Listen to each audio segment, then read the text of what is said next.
You know, this guy from Le Nozze di Figaro, this Count Almaviva, I think he was a nut job.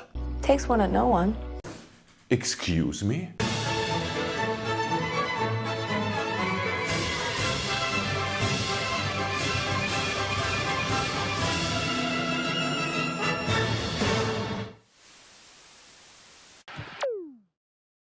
Good morning, good evening, good night. Wherever you are, welcome.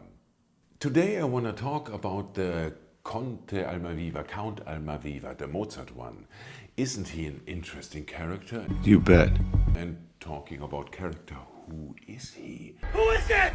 I mean, what makes him tick deep down inside? Let's have a closer look at his recitative and aria, vinta, la causa. Of course, you all know this aria, but in case you are not completely sure what he is singing about, I put the lyrics in the description below. So, who is he? A powerful man who realizes he has been betrayed by his servant Susanna and Figaro, and he's not happy about that. Let's have a look at a production from 1980, directed by Jean-Pierre Ponel, one of the great stage directors of the late 20th century. Bernd Weikl is Almaviva in this example.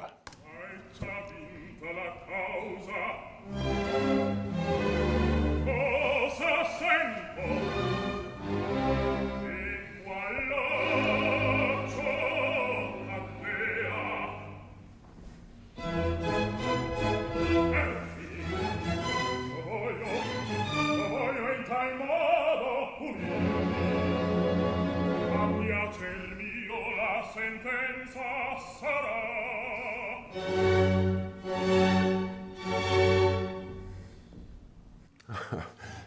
The set design seemed to be not finished, but I think it's because I think this production was on a tour through Japan, so they had to show it in city halls or wherever. They were not equipped for theater productions with all the flies and everything, so that's the reason why it's not finished to the top, the set design, I think. But it's beautiful, it's very traditional, in a good sense, it looks great. Pagasse, la vecchia pretendente, Pagarla, qual maniera, e poi di Antonio, io incognito, Figaro, ricusa, di dare una nipote in matrimonio. Very interesting. I mean, I think it's the old style. It's from 1980, as I said before. The recitative, it's just sung very strict, straight, without any pauses in between the single lines. So there is no hesitation or thinking, oh, what should I say next? It's just as written, go, go, go, go, go. Coltivando l'orgoglio di questo mentecatto,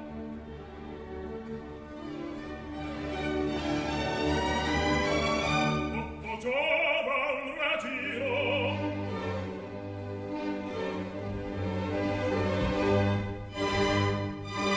il poi fatto.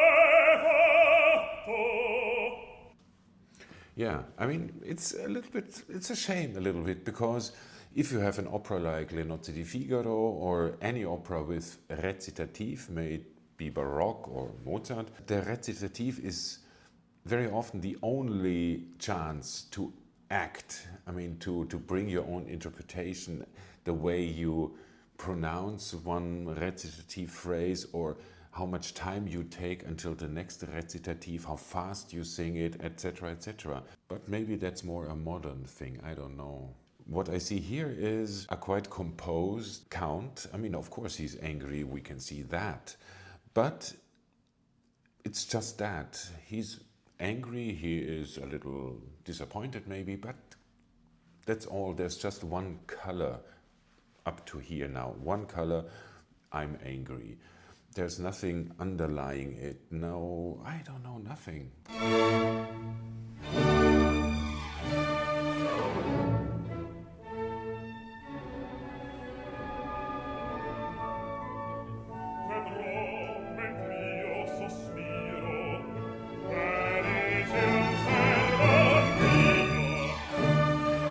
As I said, there is one color only.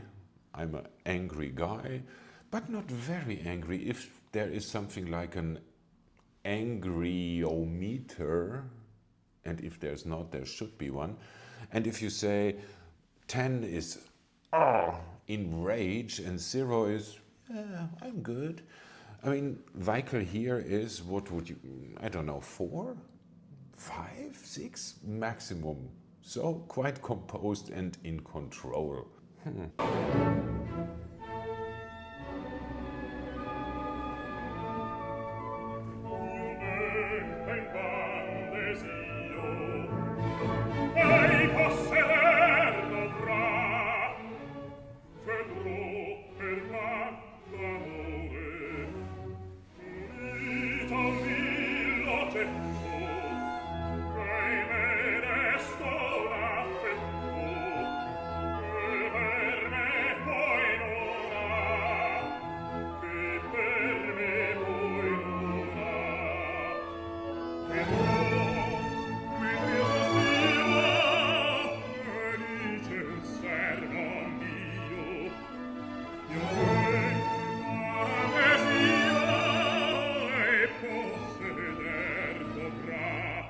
Here it's really not much happening besides I'm an opera singer and I sing this aria. And for that reason I will stop here, because there's nothing more to learn here. Nothing different is going on in the rest of the aria besides expressing his anger and disappointment in a very moderate way. But if you want to listen to the whole aria, you find a link to it in the description below. Yeah, we can see that Almaviva is not happy. Can we see more than that? Do we understand what lies beneath the surface? He's under until he decides to surface. Not really, I think. This begs the question, is there something under the surface at all? Of course. And if so, what is it? How would I diagnose Almaviva if I were a psychotherapist, which I'm not? What would I say about him? Well, let's see. Count Almaviva is a complex character whose action and motivations can be understood through various psychoanalytic perspectives. From a Freudian perspective, oh yeah. We might analyze his behavior in terms of his unconscious drives and conflicts, particularly in relation to power, desire and identity. One prominent aspect of the Count's character is his desire for control and domination. Be the best man win. This desire is evident in his attempts to exercise authority over his household, including his pursuit of Figaro's bride-to-be, Susanna. This desire for control can be seen as a manifestation of the Count's unconscious drives, perhaps stemming from unresolved childhood experiences. Oh yes, I went there and why not? Or deeper psychological needs for validation and affirmation of his power and status. From a psychoanalytic perspective, his pursuit of Susanna may represent a desire to reclaim a sense of vitality and potency, perhaps compensating for feelings of inadequacy or impotence in other aspects of his life. The Count's behavior also suggests underlying conflicts between his conscious intentions and unconscious desires. On the surface, he presents himself as a noble and virtuous figure. Now tell me, what does that mean to be noble? Yet his actions betray a darker, more primal impulse. This internal conflict may stem from a struggle to reconcile social expectations with his own instinctual drives, leading to inner turmoil and psychological dissonance. Additionally, the Count's interactions with other characters such as identity, and the fact that he might sense that the French Revolution is practically knocking at his door is not helping either. To say it with a lot less words, Yes, please. he is dealing with a lot of issues without realizing what is going on inside of him. Feelings of inadequacy, underlying insecurities.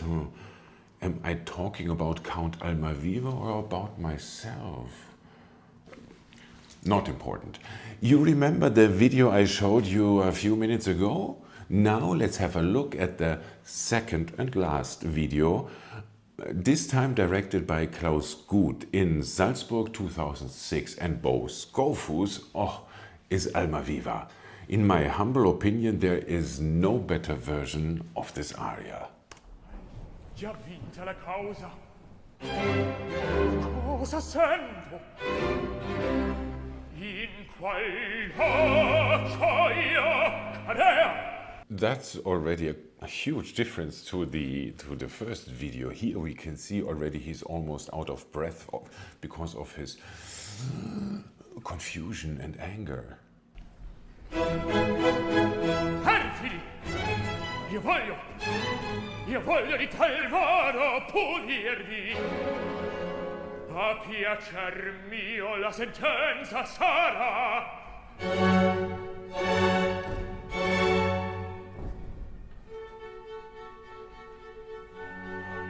I like that he's so confused. He does not know what to do. He wants to leave, then he has another idea, he comes back, then... Ma sei pagasse la vecchia pretendente. Pagarla in qual maniera. E poi di Antonio che un incognito Figaro ricusa di dare una nipote in matrimonio.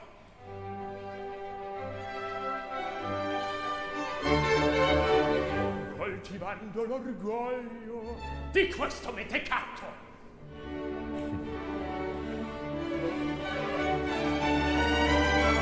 Tutto giova un raggiro.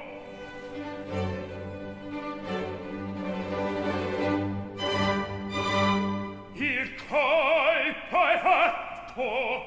Very nicely done. I mean, Skovhus, he is a tall guy, a burly man. So, and he looks great in his smoking. From the outside, he seems to be a winner, so to say. Tough, in command of the situation, but you can sense there's the other side of him. The soft side, the timid side, the insecure side.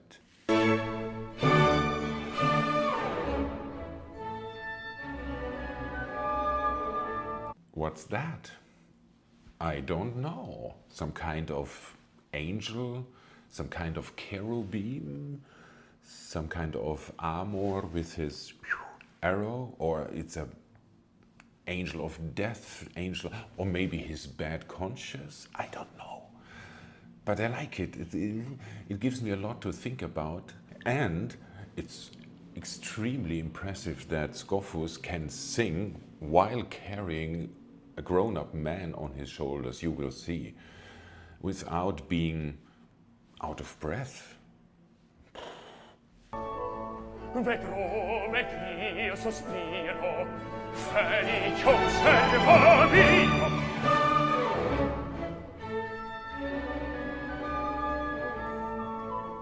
E un ben che incandesio, lei possedere dovrà. Vedrò per man d'amore, unita un figlio oggetto. And that's another big thing. To come down on one knee, that controlled, and slowly, while carrying a man on your shoulders, obviously he has quite strong thighs. Good for him. And how is it possible to sing while you're being handled like that? Pushed on your head, on your... that's completely distracting.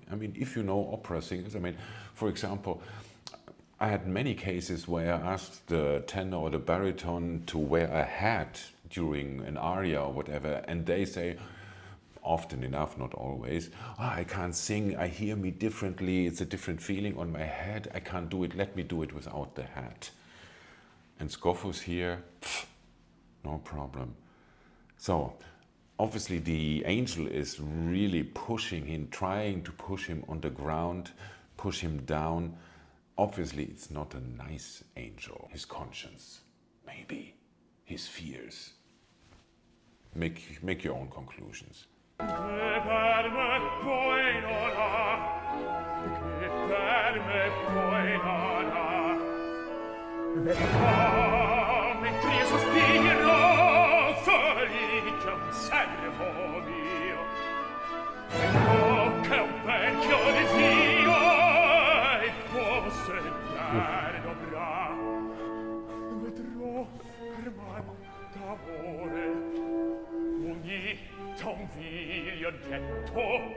Yeah, I mean, this is quite a good symbol, quite a good picture for the fact that Count Almaviva has to deal with a lot of things. Like Skovhus has to deal with singing, listen to the music, carrying this angel around, being pulled down. Count Almaviva has to deal with a lot of things at the same time as well.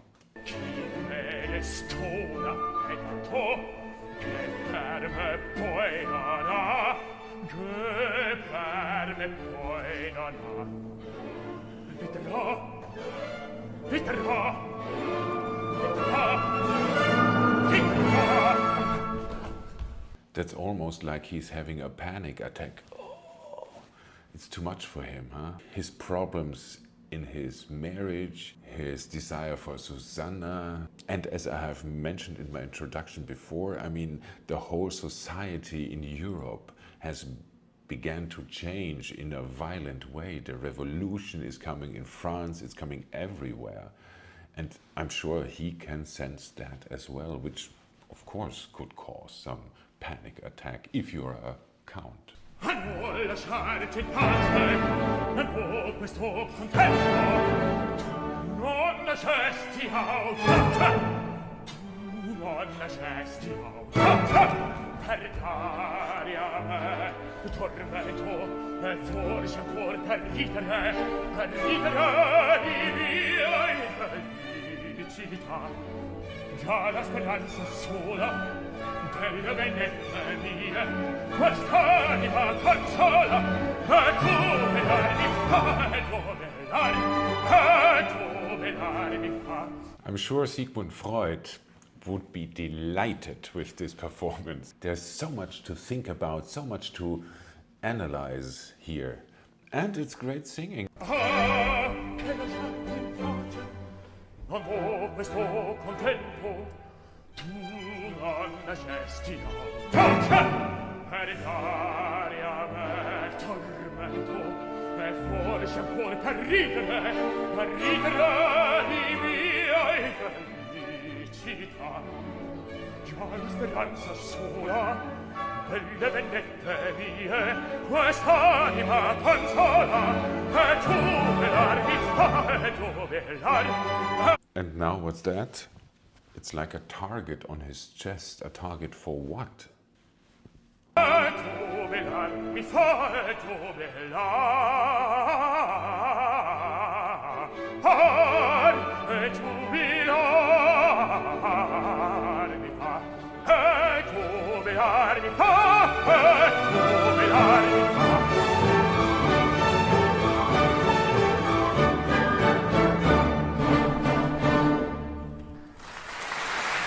I think it's amazing, and Skovhus, I know this is an older production from 2006, and Skovhus might be, I don't know, 60 maybe now, but he's still singing all over the world all the time, doing fantastic work. So I admire him a lot, not just for this one performance. What is your opinion? Consider the minority opinion, but try to get along with the majority of opinion once it's accepted.